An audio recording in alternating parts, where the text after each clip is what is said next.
The streets of Abesan Estate in Lagos knew Ronke Badmus as the woman who had survived the unsurvivable.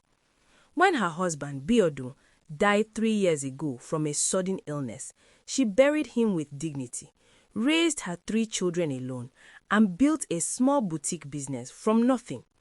Neighbors respected her. Women on the street called her strong. Her children called her Mama, and she had once deserved that name completely.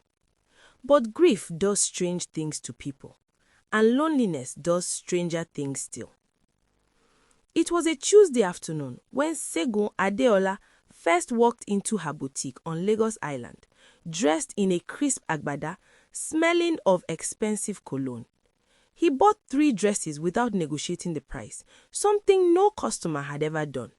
He smiled at Ronke like she was the most beautiful woman he had ever seen, and something that had been sleeping inside her for 3 years woke up suddenly and dangerously. Within 2 months, Segun was visiting her home every weekend. He brought wine, he brought suya, he brought laughter back into a house that had forgotten what laughter sounded like. Ronke glowed. Her children watched cautiously from corners, unsure whether to be happy for their mother or afraid of the stranger who looked at her like she belonged to him. The sacrifice moment. Segun never said he hated the children directly. He was too clever for that. Instead, he would grow quiet when they were around. He would push food around his plate when they sat at the dinner table. He would cut conversations short and check his phone. And Ronke, desperate not to lose the first happiness she had felt in years, began making adjustments. Small ones at first. She asked the children to greet him and disappear. She told them to eat early before he arrived. She stopped letting them sit in the living room on Friday nights. Then came the night she locked the door. The warning ignored. Mrs. Fadei from next door knocked on Ronke's gate one Saturday morning after seeing Temi, Dayo, and Blessing huddled under the small zinc awning outside the compound at midnight. Ronke met her at the gate with a bright smile and explained that the children had been playing outside and lost track of time. Mrs. Fadei looked at her the way only an older woman can look at a younger one, with eyes that say, "I know exactly what is happening here." But she said nothing and walked back to her house. Temi said nothing to her mother either. She was 13 and she understood things she wished she did not understand. Instead, she pulled Dayo and Blessing closer to her on those Friday nights and told them stories their father used to tell. Stories of brave children who survived difficult seasons and came out stronger on the other side. Dayo wrote it all in his notebook. Every date, every night outside, every meal they were denied. Segun began arriving on Thursdays too, then Wednesdays.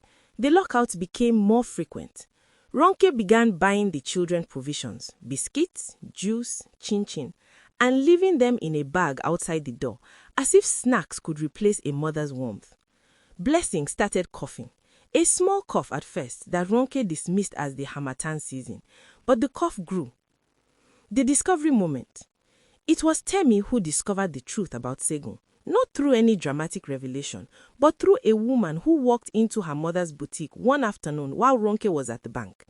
The woman was elegant, about 40, and she asked the shop assistant if this was Ronke Badmus's boutique.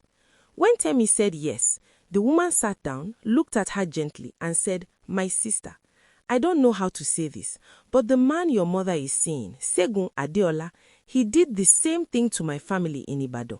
He moved in, turned my sister against her children, emptied her account, and disappeared.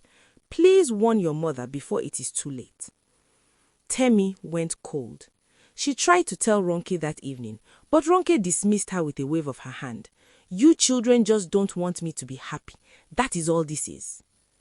3 Fridays later, it rained, not the gentle Lagos drizzle, but a full violent rainstorm that rattled zinc rooftops and flooded gutters. Segun's car was parked inside the compound. Music and laughter were coming from inside the house, and Temi sat outside under the awning with 9-year-old Dayo pressed against her and 5-year-old Blessing shivering in her arms, the small girl's body burning with fever against the cold night air. By midnight, Blessing had stopped shivering. Her body went limp and her breathing became strange, shallow and rattling. Temi screamed. The confrontation. Mrs. Fadeyi heard the scream first. She came out, saw Blessing in Temi's arms, and did not waste a single second. She hammered on Ronke's door with both fists. When she opened it, irritated and wrapped in a beautiful silk robe, Mrs. Fadeyi pushed past her, grabbed her arm and dragged her outside to where her youngest child lay barely conscious. The look on Ronke's face in that moment was something the street never forgot. Not guilt, not grief, but pure shock, as if she genuinely did not know this was possible. Segun appeared in the doorway, assessed the situation in 3 seconds, and quietly went back inside to collect his keys. At Lagos General Hospital, as doctors rushed Blessing into emergency care, Dayo opened his notebook in the waiting room and handed it to the nurse at the desk. Every date, every night outside, every meal missed. The nurse read 2 pages and called the doctor. The doctor read the whole notebook and called the police. By the time Ronke was sliding down that hospital wall in her crumpled designer dress, Segun's car was already gone from her compound. Her boutique's account, she would discover the next morning, had been emptied. She had taken the ATM card she kept in her bedside drawer 3 weeks ago and had been making withdrawals steadily ever since. The growth moment. Blessing survived. 3 weeks in the hospital, oxygen, antibiotics, and the fierce prayers of Mrs. Fadeyi, who visited every single day. Ronke was charged by child services and placed under supervision. She lost her boutique, not to Segun's theft alone, but to the legal fees and the shame that drove customers away. She had 6 months of supervised visits with her children before she was allowed to be their mother again.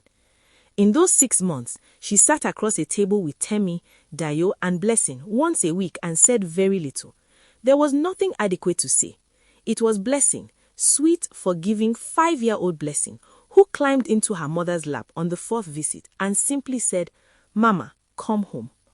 Ronke wept in a way she had not wept since the day they buried Biodun, and this time around, the tears were not for herself. A mother who trades her children for a lover's smile will one day sit in an empty house surrounded by everything she chose and nothing she needs. No man is worth the tears of the child who calls you Mama.